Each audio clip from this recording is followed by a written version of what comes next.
Damos gracias a Dios y bendecimos su santo nombre por esta oportunidad maravillosa que nos da de estar con ustedes y poder transmitir la palabra del Señor. Hemos venido hablando acerca del matrimonio, bueno, y ha sido un recorrido bastante maravilloso a través del cual hemos aprendido y hemos tenido una noción mucho más clara de lo que es el matrimonio, la honra del matrimonio, el propósito del matrimonio y cómo Dios a través de mi cónyuge coloca a esa persona que yo necesito, que cumple con lo que, o tiene lo que yo no tengo y yo tengo lo que mi cónyuge no tiene. Bueno, hemos aprendido a que realmente mi cónyuge es mi discípulo, del cual Dios me capacita para que cada día le ayude a parecerse mucho más a Jesús. Pero hoy vamos a tocar otro tema también relacionado con familia, bien importante, y yo le pido que oremos y pidamos al Espíritu Santo que Él nos esté hoy enseñando. Padre, en el nombre de Jesús, te damos muchas gracias por esta oportunidad, esta nueva oportunidad que tú nos das de llegar a cada uno de mis hermanos, hermanas, cada una de las personas que se conectan para oír de ti, de tu palabra, Señor. Permite que esta palabra sea medicina para cada uno de sus huesos, edifique y renueve sus mentes en el nombre de Jesús. Amén y amén. Y vamos a hablar del don de la soltería. Y yo quiero leer para ustedes allí en el Evangelio de Mateo, en el capítulo 19, del versículo 1 al 12. Allí a Jesús le preguntan acerca del adulterio o del divorcio y luego él hace una aplicación a lo que es la soltería. Y dice así la palabra del Señor. Aconteció que cuando Jesús terminó estas palabras, se alejó de Galilea y fue a las regiones de Judea al otro lado del Jordán. Y le siguieron grandes multitudes y los sanó allí. Entonces vinieron a él los fariseos tentándole y diciéndole, ¿es lícito al hombre repudiar a su mujer por cualquier causa? Él respondiendo les dijo, ¿no habéis leído que el que los hizo al principio, varón y hembra los hizo? Y dijo, por esto el hombre dejará padre y madre y se unirá a su mujer y los dos serán una sola carne. Así que no son ya más dos, sino una sola carne. Por tanto, lo que Dios juntó no lo separe el hombre. Le dijeron, ¿por qué pues mandó Moisés dar carta de divorcio y repudiarla? Él les dijo, por la dureza de vuestro corazón Moisés os permitió repudiar a vuestras mujeres. Mas al principio no fue así. Y yo os digo que cualquiera que repudia a su mujer, salvo por causa de fornicación, y se casa con otra, adultera. Y el que se casa con la repudiada, adultera. Le dijeron sus discípulos, si así es la condición del hombre con su mujer, no conviene casarse. Entonces él les dijo, no todos son capaces de recibir esto, sino aquellos a quienes es dado. Pues hay eunucos que nacieron así del vientre de su madre.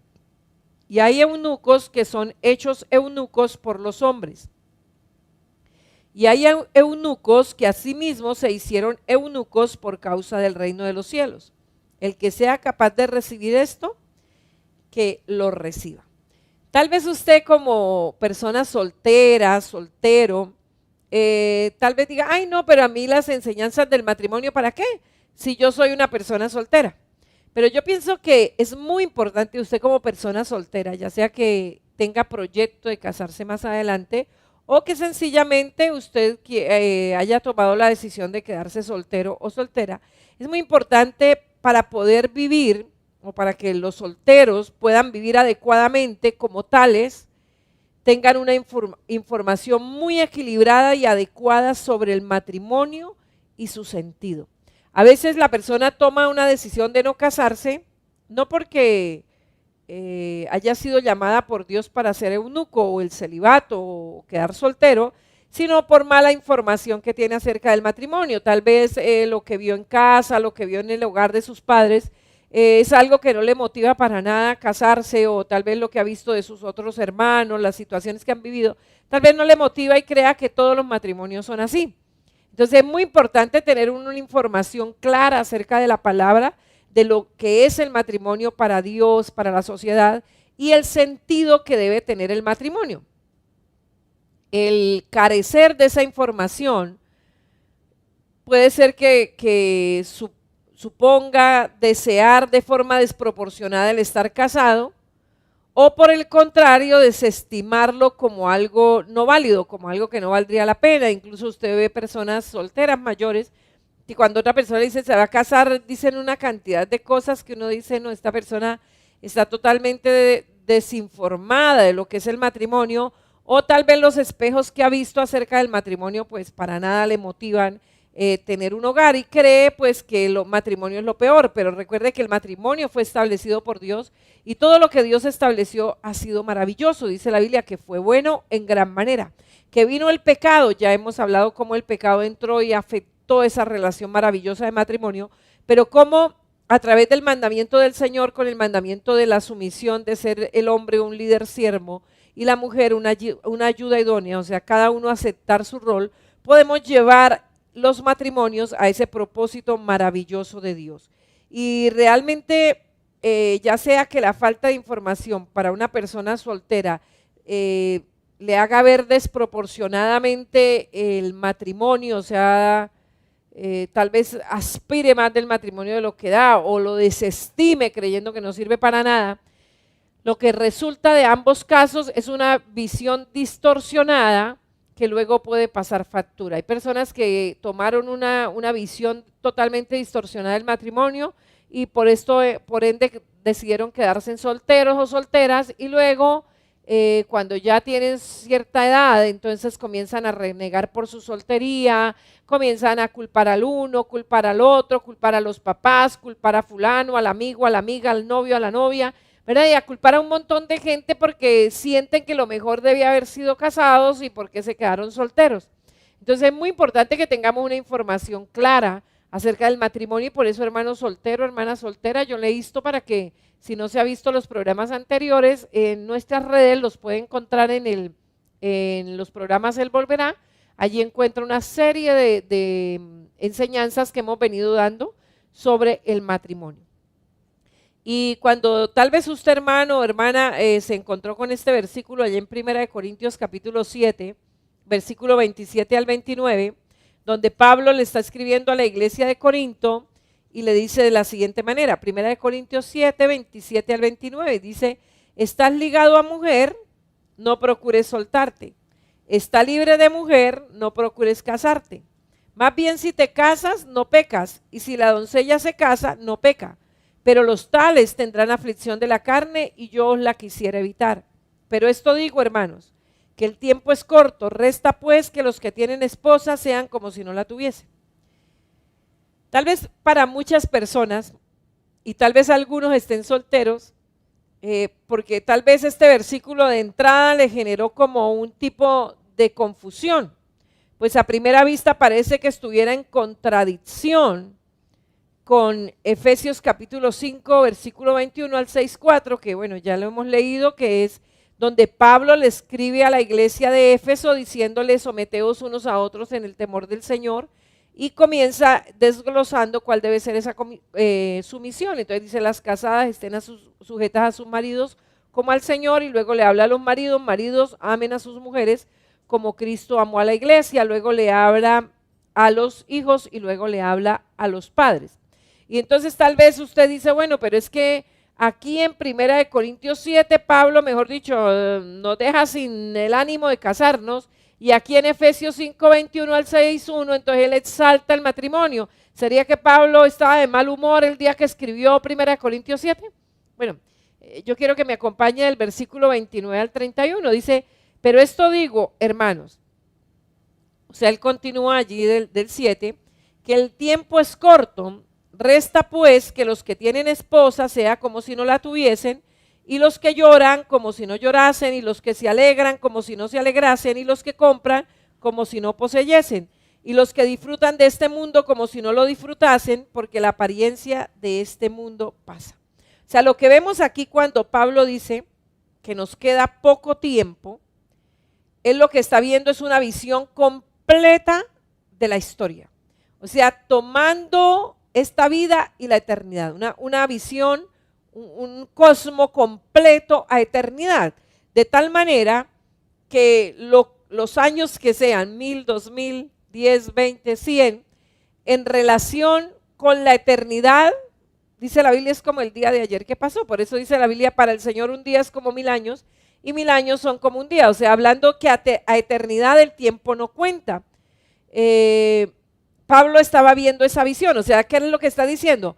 No pierda la eternidad por cosas que son temporales, que realmente son cortas. Y está hablando, puede ser un matrimonio de 50 años, con respecto a la eternidad es corto. Un matrimonio de 30 años respecto a la eternidad es corto. Una soltería de 50 años respecto a la eternidad o de 80 años respecto a la eternidad es corto. O sea, él estaba viendo un panorama completo de la historia. Y recuerde algo, los profetas del Antiguo Testamento anunciaban que el Mesías pondría fin al orden antiguo, que en sí la esencia del mundo bajo el pecado era un mundo de muerte pronta y escasa felicidad. O sea, como a esa vida sin sentido, sin propósito, o sea, venir, recuerden el tiempo de Pablo, pues el nivel de vida no era tan extenso, ¿verdad? Entonces las personas 50 años ya eran personas ya prácticamente cesaban sus labores y ya se dedicaban a preparar a otra generación. Entonces muchas personas veían como, bueno, venir al mundo, unos sufren, otros se gozan, unos se casan, otros no se casan, unos disfrutan, otros no disfrutan, y ya hay entre alegría y sufrimiento, si pensamos las dos cosas, tal vez algunos han llorado más de lo que han reído, ¿verdad? Entonces para muchas personas esto no tenía sentido. Entonces Pablo, frente a ver el mundo terrenal, temporal y la eternidad, dice, el tiempo que tenemos aquí es muy corto, ¿verdad? Entonces lo que está diciendo es, no deje que lo temporal le arruine lo eterno.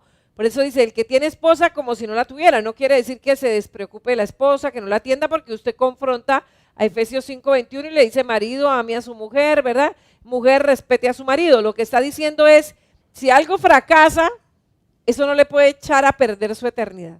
O sea, entienda que esto no es, esto es pequeño, esto es literalmente corto cuando nosotros lo comparamos con la eternidad.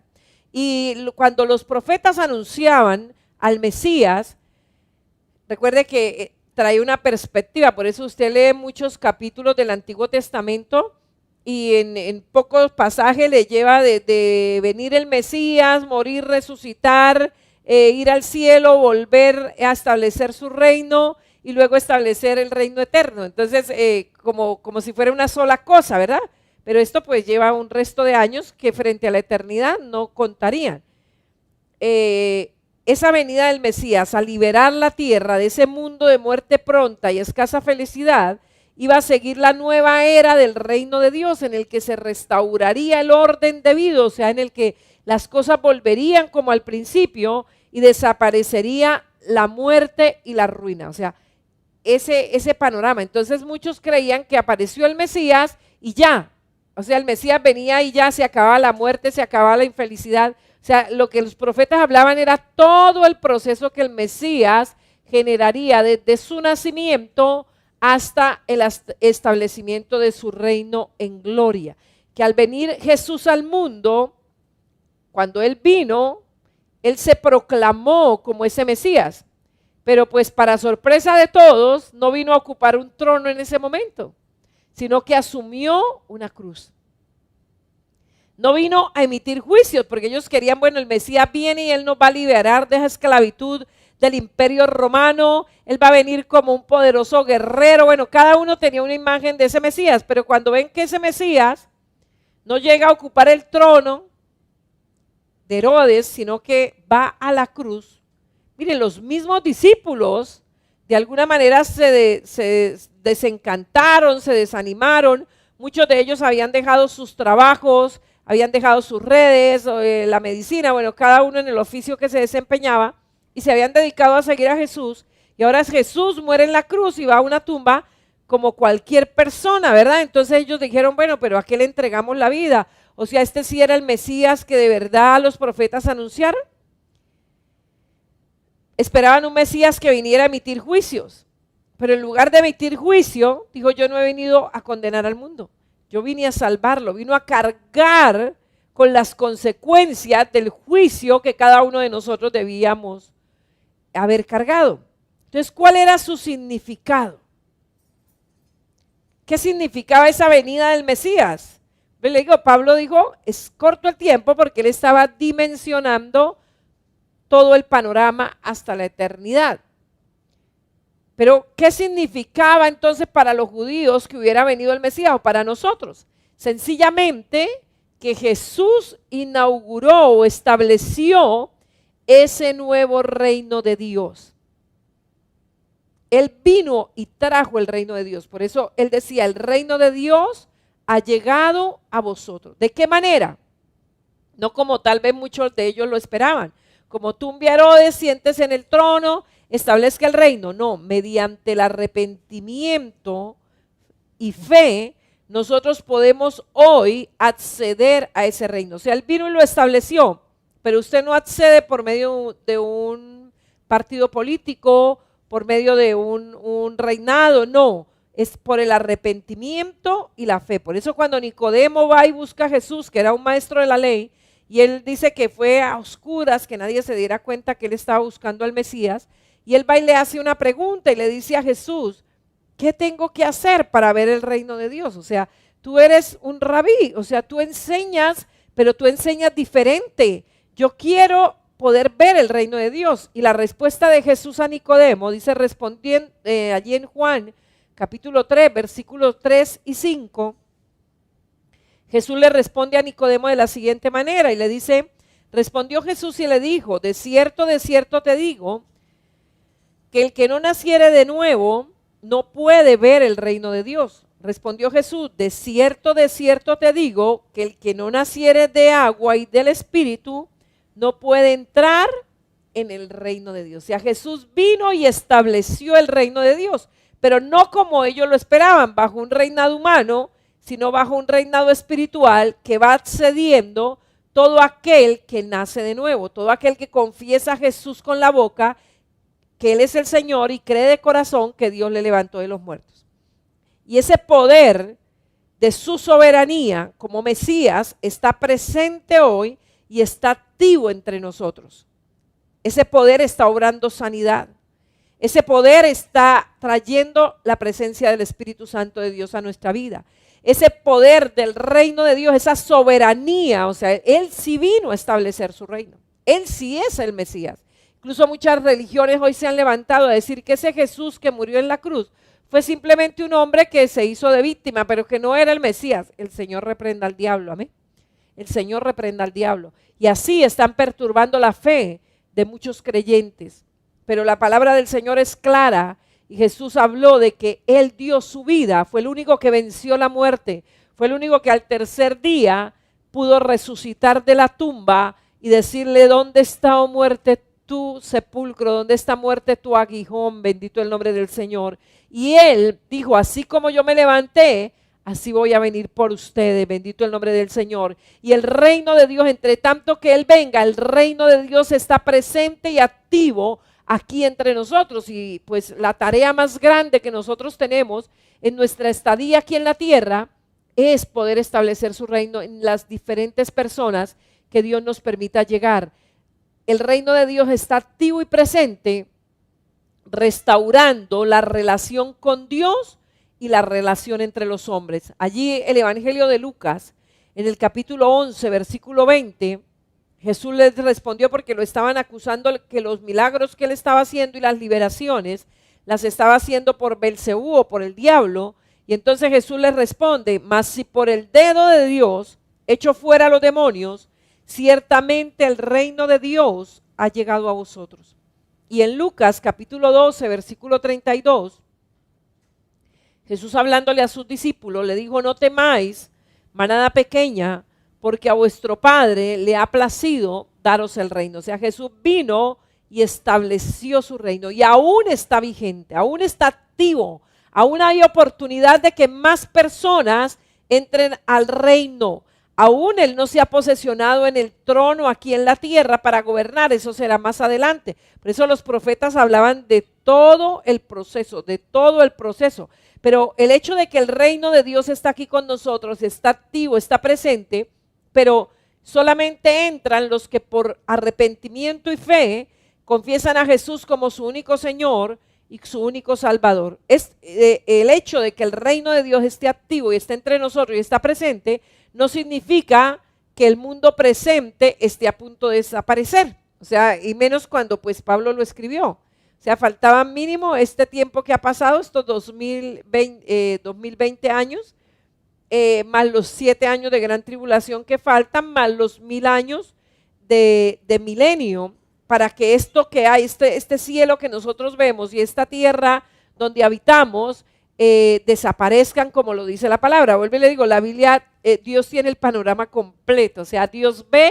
a eternidad, y algo que Él quiere para que nosotros podamos dimensionar el reino de Dios, vivir la vida cristiana con entusiasmo, con alegría, es tener la perspectiva de Dios frente a la vida, que es una perspectiva eterna. Entonces, por eso muchas personas, tal vez a usted como creyente que ha procurado vivir conforme a la palabra de Dios, muchos le dicen: es que usted se volvió bobo, es que usted se volvió tonto, es que mire, ¿a usted qué le pasa? Mire, la gente le hace cosas y usted esto y usted aquello, ¿verdad? Pero normalmente esa persona está viviendo esta vida con una perspectiva de eternidad. ¿Cómo lo estaba visualizando Pablo cuando escribió allá en 1 Corintios 7? O sea, está diciendo: listo, el que se casa, amén, el que no se casa, también amén, pero vivamos es para la gloria de Dios. O sea, no está desestimando el matrimonio como tal, pero también está diciendo: usted no puede que la situación conyugal le lleve a perder la eternidad. Bendito el nombre del Señor. O sea, el hecho de que el reino de Dios está aquí con nosotros no quiere decir que ya mañana este cielo que hay, esta tierra sean quemados. Es claro que estamos viviendo en un mundo de enfermedad y de muerte. O sea, todavía estamos en el mundo donde Satanás está gobernando el sistema que gobierna a los que no se han hecho partícipes del reino de Dios. Por eso Jesús dijo: ustedes están en este mundo, pero no son de este mundo. ¿Quiénes son los que están en este mundo, pero no son de este mundo? Todos los que hemos nacido de nuevo. Todos aquellos que hemos confesado a Jesús como el Señor y Salvador de nuestras vidas. Estamos aquí, pero no somos de aquí. O sea, estamos en un mundo donde hay aflicción, donde Jesús nos advirtió: en el mundo tendréis aflicción, pero confiad, yo he vencido al mundo. Un mundo de enfermedad, un mundo de muerte, en el que todo parece ir destruyéndose, todo va de mal en peor. O sea, muchos gobiernos, y a veces buscamos un presidente que nos arregle los problemas. Mire, esto irá a ir de mal en peor. Usted quiere que la vida se le componga, tiene que nacer de nuevo, tiene que entrar al reino de Dios. O sea, viviendo en este mundo, pero siendo un miembro del reino de Dios, donde se morirá el día que Dios determine. Sucederán las cosas si Dios las permite, bendito el nombre del Señor. Pero el reino de Dios como poder para renovar la creación en su totalidad ha irrumpido en el mundo antiguo con la primera venida de Cristo. O sea, cuando Cristo vino como Mesías, como hombre, y vive como un ser humano normal, es expuesto a todos los problemas que los seres humanos somos expuestos, es educado bajo la ley judía y luego se entrega para morir por nosotros. En este mundo, bajo el pecado, gobernado por Satanás, el reino de Dios entra con poder para comenzar a renovar. O sea, no se ha terminado ese proceso. Él entró para comenzar a renovar, pero sin que todavía se haya impuesto en su totalidad. O sea, vuelvo y le digo: Dios, el Dios que hizo el cielo, la tierra, Jesucristo, que es el Rey y que vino a establecer su reino, solo es Dios y solo es el Rey y el Señor de los que han entregado su vida a Jesús. Mire, o sea, esto parte la humanidad en dos. Bueno, la parte entre los judíos, los gentiles y la iglesia del Señor. Somos un pueblo totalmente diferente. Algo que el mundo debería ver en nosotros es la diferencia. Cómo actuamos diferente, cómo nos comportamos diferente, cómo tomamos decisiones diferentes. Pero recuerde, está la tentación de hacer las cosas como al mundo, porque esa naturaleza pecaminosa aún está con nosotros. Entonces ahí es donde viene la lucha del creyente que habla Pablo en Romanos, la lucha entre la carne y el espíritu. La carne y el espíritu. Y hay una canción que dice: la carne tira hacia abajo y el espíritu jala hacia arriba. ¿Ven? Entonces el reino de Dios ya está aquí y Él va a hacer una creación en su totalidad, una renovación total, pero ese proceso no ha terminado. está llegando a la vida, vida por vida, vida por vida, vida por vida. Y mire, y las poblaciones que han permitido que el reino de Dios entre, son poblaciones que han sido transformadas. La única esperanza que tiene el mundo hoy es que el reino de Dios venga a su vida, que el reino de Dios venga a su casa, que el reino de Dios venga a su hogar, que el reino de Dios venga a sus sueños, que sea el reino de Dios el que se establezca en nuestros corazones, en nuestras mentes, en nuestro hogar. Entre tanto, ese proceso culmina, como le digo, primero falta el rapto de la iglesia, los 7 años de la gran tribulación, para que venga el reino de Dios y se establezca por 1000 años en la tierra, y luego venga el juicio final, y los cielos que vemos y la tierra que hay sean quemados, y se establezcan cielos nuevos y tierra nueva. Entre tanto eso pasa, el antiguo orden persiste. Recuerde que Dios le había entregado toda la autoridad a Adán y Eva, pero ellos, por no creerle a Dios, por querer ser independientes a Dios, le entregaron ese dominio a Satanás, y aún Satanás está con ese dominio. ¿Hasta cuándo tendrá Satanás el dominio sobre la tierra? Hasta que termine la gran tribulación. Por eso los 7 años de gran tribulación se entregará el mundo a merced de Satanás. Dios sacará los suyos. Él ha prometido que nosotros no viviremos esa hora de gran tribulación. Esos 7 años de gran tribulación, los que hemos nacido de nuevo, los que hemos confesado a Jesús con nuestra boca y hemos creído en nuestro corazón, seremos arrebatados, dice la palabra. Los que han muerto durante este periodo, esperando el arrebatamiento de la iglesia, resucitarán primero, y luego los que hayamos quedado seremos arrebatados. El Señor ha prometido que nunca se emitirá el juicio del justo con el impío. O sea, en el juicio siempre los justos y los impíos serán separados. Tal vez usted aquí vea como todo lo mismo, como que mire ese que no sigue al Señor, mire a ese sí le llegan mercados cada rato, mire ese no vive tantos dolores. Recuerde que David también se preguntó eso, hay muchos salmos que le van a reconfortar cuando es atacado usted con esos pensamientos. Y el Señor le respondió a David cuando lo buscó y le preguntó por qué esos que no obedecen a Dios a veces parece que vivieran mejor. Y el Señor les dijo, fueron puestos en resbaladero. ¿Dónde se va a ver la diferencia? En el juicio. Cuando el mundo que estamos caiga sobre juicio, que ya no estamos muy lejos, momentos antes la iglesia será quitada de la tierra. Y el mundo quedará a merced de Satanás. Entre tanto llegue el arrebatamiento y esos 7 años de gran tribulación, el antiguo orden persiste.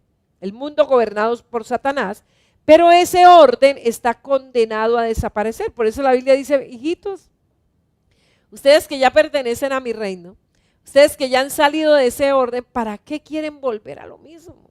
Por eso Él nos dice, no améis al mundo, o sea, no ame este sistema es egoísta, este sistema es injusto. Este sistema es desigual. Bueno, este sistema es gobernado por el diablo. Entonces, ¿usted para qué ama esto? ¿Para qué le invierte a esto? Hay muchos cristianos que le invierten toda su fuerza y su energía a este sistema, al mundo. Escasitamente hacen lo que ellos consideran dejan de hacer lo que ellos consideran que los condenaría. Pero no están invirtiendo en el reino de Dios en absoluto. Todo lo invierten a los deseos de la carne, los deseos de los ojos y la vanagloria de esta vida. Entonces, sí están existiendo aquí, pero hacia eternidad no están atesorando absolutamente nada y están en riesgo y ponen en riesgo su salvación al vivir para las cosas del mundo. Realmente una persona nacida de nuevo tiene que notársele que ha nacido de nuevo. Este sistema, el que estamos viviendo, está condenado a desaparecer. Estamos viviendo como de prestado, ya estamos viviendo años extras. Si Pablo lo vio así, ¿verdad? Viviendo como extras, ¿cuánto más lo debemos ver nosotros así? Por eso la palabra de Pablo está pasando, o sea, esto va hacia la destrucción. Este sistema así, donde nos casamos, donde nos enamoramos, donde otros deciden quedarse solteros, dice, esto ya está pasando. Y vuelve y le digo, no está desestimando el matrimonio. Lo que pasa está diciendo eso es de aquí, o sea, Dios lo estableció, pero el matrimonio se vive aquí, no en la eternidad. Por eso, si usted es casado, disfrute ese matrimonio que Dios le ha dado, porque en la eternidad ya no tendrá, su esposa estará, pero no será su esposa, si ha sido salva. O viceversa, su esposo estará, pero no será su esposo, porque allá seremos asexuales como los ángeles, Jesús lo dijo. Porque si no fuera así, entonces Dios no le permitiría a las personas viudas volverse a casar porque en el cielo se armaría un problema, ¿verdad? Pero el hecho de que allá no vamos a ser esposos, cónyuges, sino que seremos como los ángeles asexuales, Dios permite que si una creyente queda viudo o viuda, pueda volver a casarse. Entonces veamos ahora qué implicaciones tiene todo esto para nosotros hoy. O sea, ya con ese panorama, o sea, como Pablo lo estaba viendo, lo estaba visualizando, lo estaba presentando, ¿eso qué puede implicar para nosotros hoy? Tal vez en el mundo donde que estamos, ojalá quisiéramos, y la Biblia dice, por nada estéis afanosos, y es un mandato del Señor, si no sean presentadas todas vuestras peticiones delante de Dios, pero aún persisten las preocupaciones sociales y materiales, ellas persisten en este sistema. O sea, estamos bajo el mundo condenado a desaparecer, donde todo es afán, donde todo es preocupación, donde usted sale de un problema y cae en el otro, donde usted resuelve este y ya le salió el otro, ¿verdad? Pero cuando usted pertenece al reino, usted simplemente lo ve como gajes del oficio donde le están puliendo, donde nos están perfeccionando. Cuando no tenemos la vida con perspectiva de reino, de eternidad, entonces todo lo vemos como un fracaso, como un problema y es donde nos desestabilizamos. Pero volvemos y nos concentramos en el reino y le decimos, Señor, gracias, gracias, tú estás obrando. Tú estás haciendo cosas maravillosas en mí, tal vez en el momento no las entiendo, pero dame la sabiduría para entender lo que está perfeccionando en mí a través de esta crítica, a través de esta situación. Mientras todo esto persiste, mientras las preocupaciones sociales, materiales, económicas, familiares persisten, el mundo continúa dando vueltas, girando, nosotros seguimos viviendo en el mundo, o sea, seguimos casando, seguimos amando a nuestro cónyuge, seguimos haciendo mercado, seguimos comprando ropa, seguimos pensando en las vacaciones, o sea, mientras llega el día de nuestra completa redención, este mundo sigue girando y nosotros seguimos viviendo en él y la Biblia nos da mandato para cómo comportarnos mientras vivamos en este sistema. Pero algo que debemos tener claro es que aunque yo estoy viviendo aquí, comiendo aquí, durmiendo aquí, vistiendo aquí, el mundo futuro va a ser una realidad. Y la certeza de la soberanía de Dios al respecto hace que tengamos que actuar con la mirada puesta en ese nuevo orden, afectando por igual a pensamiento y acción. Entonces, cuando un creyente ya entiende ese reino a eternidad, frente a una circunstancia de aquí, sí, aquí me toca vivir y me toca pagar cuentas y me toca ir a comer helado y me toca ir a sacar a los niños al parque y tengo que ir a pasear con mi cónyuge porque se enoja y la Biblia dice que cuidemos de que haya paz entre nosotros, pero entender que esas cosas no se pueden volver la esencia de mi vida, que me voy a amargar la vida si mi esposo no me saca a pasear, entonces me voy a morir, me voy a separar, me voy a tirar al mundo. Pablo lo que está diciendo, esto pasa, o sea, sí puede ser que Dios le dé la oportunidad de celebrar bodas de oro, pero de alguna manera un día va a terminar. Un día esto va a terminar, mientras que lo eterno apenas va a comenzar, apenas estamos atesorando para lo eterno. O sea, es entender eso, lo de este sistema no me puede arruinar lo eterno. Y qué hermoso que podamos tener esa perspectiva, y Pablo lo estaba viendo desde ese punto de vista. Y eso nos va a afectar nuestro pensamiento y por ende va a afectar nuestras acciones. Entonces somos personas que estamos aquí, pero parece que no fuésemos de aquí. Tal vez alguien se lo haya dicho.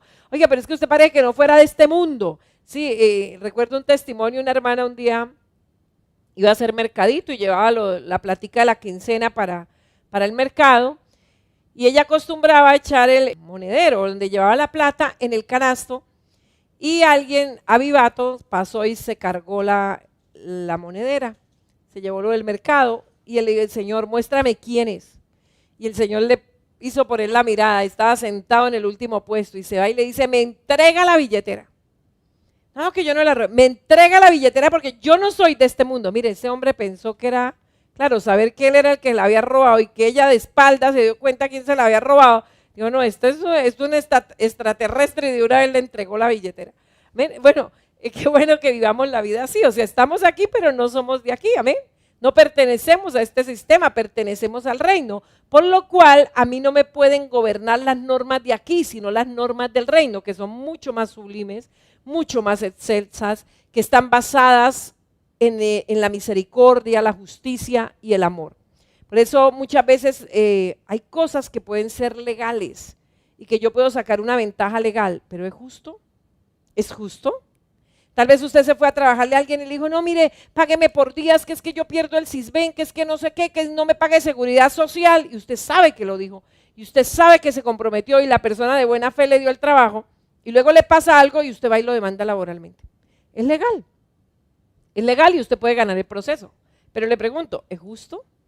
Recuerda que usted pertenece al reino. Amén. Y muchas otras cosas, ¿verdad? Sí, tal vez usted tuvo un accidente y usted dice, pues él me pegó por detrás, pero usted sabe que fue que usted se le metió. Y usted quiere imponer de que fue que él le pegó por detrás y que por eso tiene que pagarle, pero usted es consciente de que usted le invadió el carril al otro. Pero como el croquis lo favorece, entonces no párese ahí, o tal vez el abogado le dice, no, párese que él le pegó por detrás. Puede ser legal, pero ¿es justo? ¿Es justo? ¿Usted en su conciencia sabe que el otro fue el culpable o fue usted el culpable? Entonces es muy importante que, y Pablo es lo que está diciendo, o sea, vivimos en este mundo que está pronto a desaparecer, porque frente a la eternidad 2000 años no es nada, amén. Por eso Pablo dice, está pronto a desaparecer, pero a nosotros nos gobiernan los estatutos del reino. Por eso el éxito es algo de lo que debemos alegrarnos. Si usted tiene un éxito, si usted logró un objetivo, compró su casa, se casó, tiene su vehículo, Dios le da la oportunidad de ir a conocer el mundo entero, amén. Sí, alégrese, disfrútelo, porque la Biblia dice aprenda a disfrutarlo todo. Un pollito asado igual a disfruta una guapanela con pan, o sea, aprenda a disfrutar las cosas, pero sin extralimitarnos, o sea, sin que eso se vuelva la razón de mi existencia. Ay, no, que yo vivo, me deprimo, que me quiero morir, porque yo nunca he podido ir al mar. Bueno, pídale a Dios que usted quiere ir al mar, pero eso no le desespere. Recuerde que en el cielo vamos a tener mar de cristal, allá vamos a disfrutar, bueno, de todo lo que tal vez aquí nos hemos privado de alguna manera. Y no le estoy diciendo que sea pecado que usted disfrute. No, usted debe disfrutar, pero sin extralimitarse, o sea, sin que eso se vuelva la esencia de su vida. Los fallos y los fracasos que tengamos, quiebras, pérdidas, desilusiones, bueno, en este mundo hay dolor, Jesús lo dijo, nos causan tristeza y lloramos, somos humanos, pero no debe llevarnos al abatimiento, no debe llevarnos a una depresión, a querernos quitar la vida. Recuerde que esto no es todo. Esto es una travesía que estamos pasando y aquí estamos aprendiendo y aquí estamos teniendo la oportunidad de atesorar para la eternidad. ¿Y por qué tiene que ser así? Tal vez usted diga, ay no, entonces la vida empieza a perder el sentido, porque lo que usted oye del mundo es coma, beba, que mañana moriremos. Alégrese, porque si lo que usted no se alegre aquí, no se va a alegrar en ninguna parte. Es una perspectiva mundana. Y muchos cristianos usan esas frases como referencia para su vida, pero realmente frente a la palabra eso no tiene ningún sentido de esa manera. Es muy importante que entendamos que ya sea que me esté alegrando, o sea que esté llorando, sea que esté teniendo alegría, o sea que esté teniendo tristeza, lo que sí es seguro es que en la eternidad yo tengo un gozo futuro que está garantizado por Dios mismo. Y por eso ese gozo no me lo tiene que quitar nadie. Por eso ese cántico que dice, el gozo que tengo yo, el mundo no me lo dio. El mundo no me lo dio y como no me lo dio, no me lo puede quitar. Amén. O sea, ni las alegrías me pueden hacerme olvidar de Dios, ni las tristezas hacerme olvidar de Dios. No, estamos en un mundo malo. El Señor dijo, yo los envío como ovejas en medio de lobos. Sé pues prudentes como serpientes y sencillo como palomas. Y es por esto que podemos ya disfrutar de sus primicias. O sea, ese gozo que es seguro, está asegurado, ese gozo futuro que disfrutaremos por la eternidad, como me decía el Señor en un sueño en esta semana, me decía, descansarán de sus trabajos porque sus obras con ellos siguen. O sea, toda obra que usted haga aquí glorifique al Señor, que usted la haga conforme al reino, esa seguirá con usted. Esa irá con usted. Mucha gente dice, es que aquí sin nada vinimos y sin nada nos vamos. No, sin nada vino, pero usted se va con las obras. Amén. Usted se va, no para salvación, para recompensa. Toda obra que usted haya hecho para la gloria de Dios se la lleva. La que haya hecho para su propia gloria se queda, se pierde. Lo que logró sacar aquí. pero para la eternidad no tiene nada, pero la que usted hizo para la gloria de Dios se va con usted. Y Él algo que hace es que ya quiere que disfrutemos de sus primicias, ¿verdad? Y por eso nos da bendiciones, nos da goce, nos da la ayuda idónea, ¿sí? Nos da nuestro cónyuge, bendito el nombre del Señor. Pero lo que Él dice es sin dejarnos obsesionar con las cosas de este mundo. O sea, sí, Él me da a mi cónyuge, gracias a Dios me ha dado un excelente cónyuge, un hombre fiel, un hombre que ama a Dios, pero considere que hubiese sido algo contrario. Eso no me podría echar a perder mi eternidad, de ninguna manera. Que tal vez usted, mujer, le tocó quedarse sola porque su esposo le abandonó por infidelidad, lo que sea. Que eso no le eche a perder la eternidad. Primera de Corintios 7:31, Pablo escribió, y los que disfrutan de este mundo, como si no lo disfrutasen, porque la apariencia de este mundo pasa. O sea, no le está diciendo que sea aburrido. No, algo que caracterizó a Jesús fue el gozo, la alegría, era una persona muy alegre. Hay muchos cristianos que creen que reírse es pecado, porque han mostrado como que la santidad es al que más cara de amargado ponga. No, eso es lo que antes la Biblia dice, dejando la amargura, porque eso le hace daño, le da gastritis, ¿verdad? O sea, cuando usted sonríe y usted está pensando siempre en sonreír, todo su cuerpo está relajado, su cuerpo está mucho más saludable. Lo que Pablo dice es, si puede ir a jugar, pues vaya, juegue y disfrute, siempre honrando a Dios. Si no pudo ir, pues también esté contento, o sea, esté contento, o sea, no se deje amargar la vida por eso, que esto pasa, mire, hoy usted quiere hacer mucho ejercicio, a la vuelta de 70 años no va a querer casi mover un pie, ¿verdad? O sea, dice, todo es tan pasajero, entonces aproveche cada momento, pero siempre llevando gloria al Señor. Entonces, ¿cómo afectaría todo esto que hemos visto, esa visión general con proyección de futuro? ¿Cómo le cambia a usted la perspectiva cuando usted tiene esta visión general? O sea, lo que estamos viviendo aquí ahora no es todo. Esto es el tiempo de ensayo, el disfrute está una vez partamos de acá. Gozo garantizado por Dios, bendito el nombre del Señor. Entonces, ¿cómo podría esta visión general, cómo puede afectar o cómo puede proyectar a futuro nuestra visión en el presente de lo que es el matrimonio y la familia? Entonces Pablo afirma que significa que tan bueno es estar casado como no estarlo. O sea, Pablo lo que está diciendo es, si se casa, bien, disfrútelo, amén. Pero que eso no se extralimite al punto que usted olvide la eternidad. Y si no se casa, pues también disfrútelo, amén. O sea, lo que está diciendo, no tenemos que entusiasmarnos en exceso por estar casados. Hay personas que dicen, no, venga de Dios, venga del diablo, pero yo no me voy a quedar soltero. O sea, ojo, se está extralimitando. O sea, para usted, casado, casada, o mejor dicho, no importa dónde venga. No, esa es la advertencia que Pablo está diciendo. Ni tampoco hay que estar frustrados por no estarlo. O sea, Pablo dice, es tan santo el que se casa como el que no se casa. Y por ello es que vemos a Cristo como el único esposo que en verdad puede colmar nuestra existencia. O sea, el que de verdad le va a dar sentido a nuestra existencia es nuestro esposo Cristo, no el esposo de aquí en la tierra. Mire, a veces le pedimos a nuestro cónyuge que sea Dios para nosotros. Y Él tiene que suplir todo de tal manera que no le aguantamos ni una mala mirada. No le aguantamos ni un momento de mal genio. Medio hace una mala cara y nos estamos muriendo. O sea, estamos poniendo a nuestro cónyuge como si fuera Dios. No, el verdadero esposo o el único esposo que puede en verdad colmar nuestra existencia es Cristo. Y la familia de Dios es la única que lo será en profundidad para genuino gozo. O sea, la familia con la que vamos a disfrutar ese gozo perdurable, ese gozo eterno, es la familia de Dios. Por eso Jesús dijo, ¿quién es mi madre y mis hermanos? Los que hacen la voluntad de mi Padre que está en los cielos. Entonces veamos la soltería como una buena dádiva. Apenas vamos a iniciar y no vamos a alcanzar a avanzar mucho, pero lo vamos a continuar porque es muy importante, hermano, que está soltero, que no se sienta menos que los demás. Con esa panorámica de fondo, ¿verdad? O sea, viendo la perspectiva eternidad.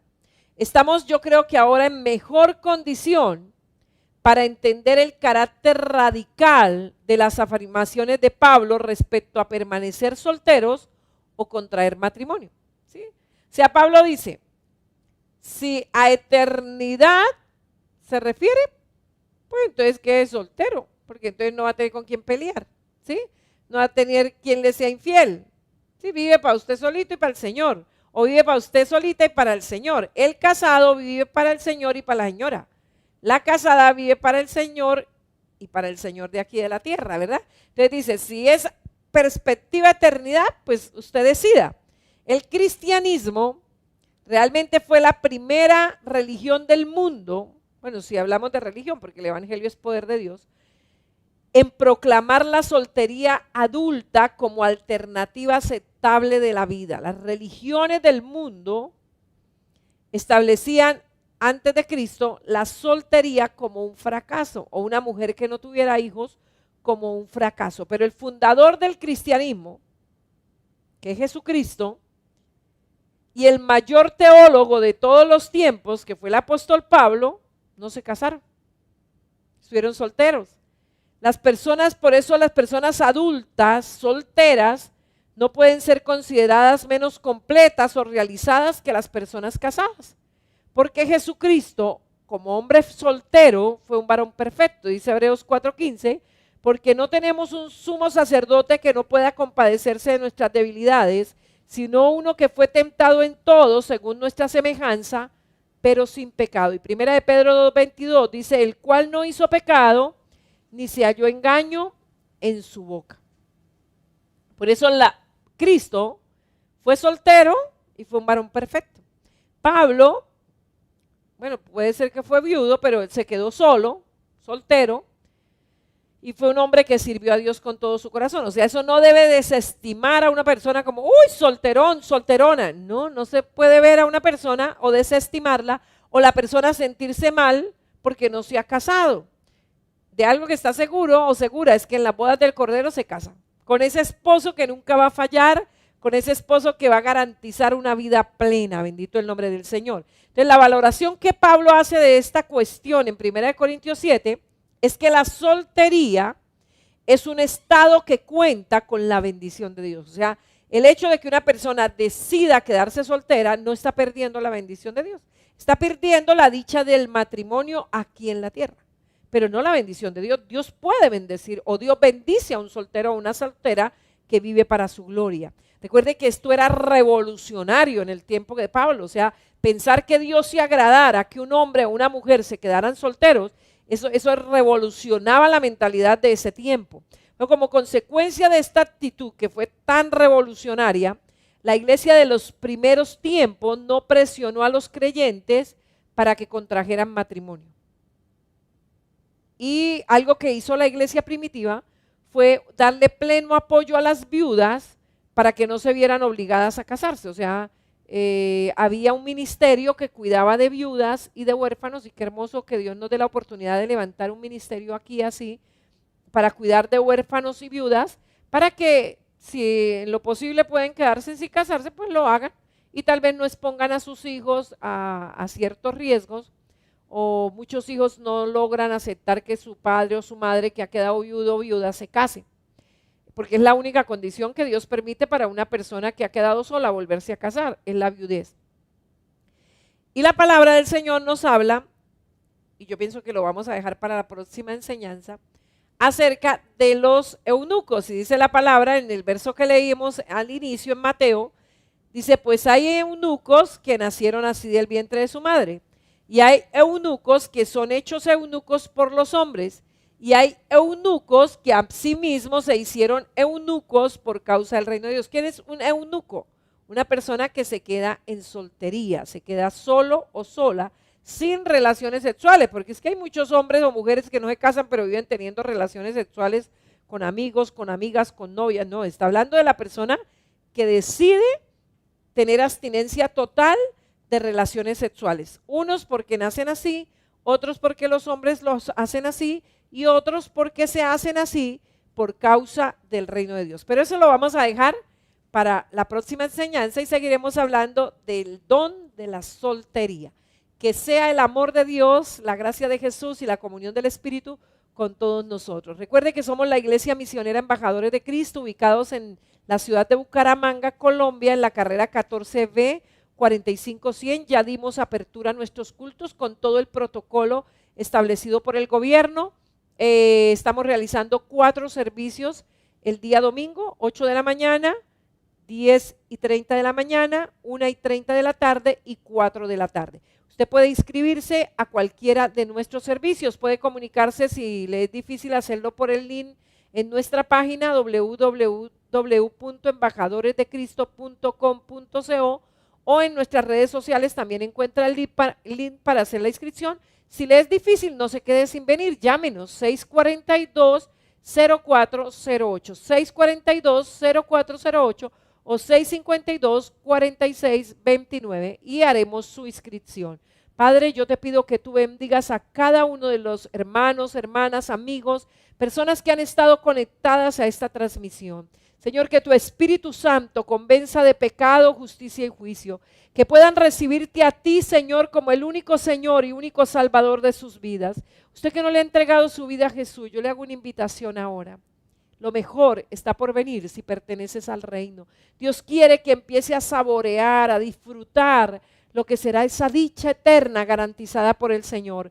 Pero es necesario que confieses a Jesús como el Señor de su vida y creas en su corazón que Dios le levantó de los muertos. De lo contrario, no hay oportunidad de salvación, no hay otro camino. Jesús dijo, yo soy el camino, yo soy la verdad, yo soy la vida, nadie viene al Padre si no es por mí. Si desea hacerlo, si quiere escapar por su vida, hágalo hoy mismo. Diga conmigo, Señor Jesús, yo te necesito.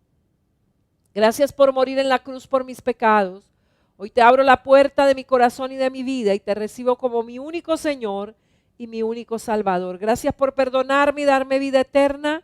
Toma el mando de mi vida y haz de mí esa excelente persona que tú quieres que yo sea. Amén. Que Dios les bendiga, que Dios les guarde. Ahora puedes hacer tus donaciones, ofrendas o diezmos de 2 maneras. Ingresando a embajadoresdecristo.com.co/donaciones o en la cuenta corriente de Bancolombia 2911 84 64 175.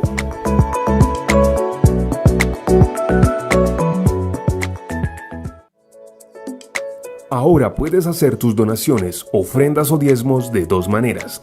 Ingresando a embajadoresdecristo.com.co/donaciones o en la cuenta corriente de Bancolombia 2911 84 64 175.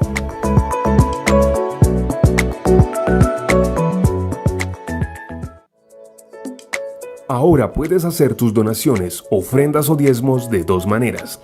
Ingresando a embajadoresdecristo.com.co/donaciones o en la cuenta corriente de Bancolombia 2911 84 64 175.